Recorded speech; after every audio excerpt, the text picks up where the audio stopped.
Federal judges who've blocked key portions of his agenda. This was a big decision.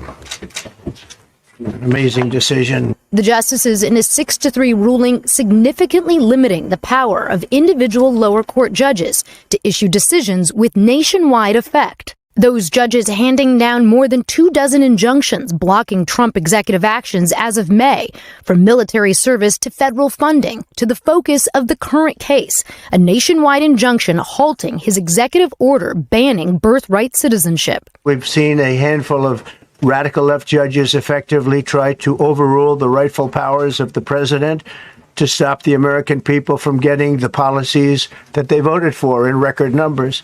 Justice Amy Coney Barrett, writing for the conservative majority today, finding lower court judges have gone too far with their nationwide orders, writing, when a court concludes that the executive branch has acted unlawfully, the answer is not for the court to exceed its power too.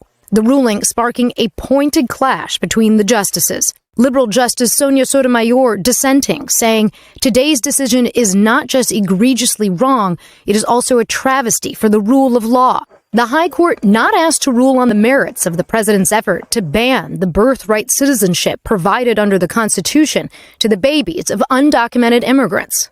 That was meant for the babies of slaves. It wasn't meant for people trying to scam the system and come into the country on a vacation. One of the undocumented pregnant women who originally sued the Trump administration, with her baby now due in 2 weeks, asking to remain anonymous today, La verdad que me siento muy triste. Telling us she is very sad, not knowing if her child will be granted citizenship, La respuesta, tener una respuesta especialmente. but going to keep fighting.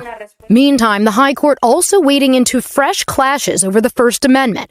The conservative majority finding Maryland parents are now allowed to withdraw their children from public school on days that books with gay and transgender themes are taught, and upholding a Texas law requiring the users of websites with sexually explicit material provide identification verifying they are over 18. And with that, Laura Jarrett joins us now in studio. So, Laura, walk our viewers through what happens now with birthright citizenship. Yeah, Tom, we're already seeing some action in the lower courts tonight, people scrambling to try to get judges to agree with them that they still need nationwide relief under this decision, which means this is eventually going to end up right back at the Supreme Court, Tom. All right, Laura Jarrett, first.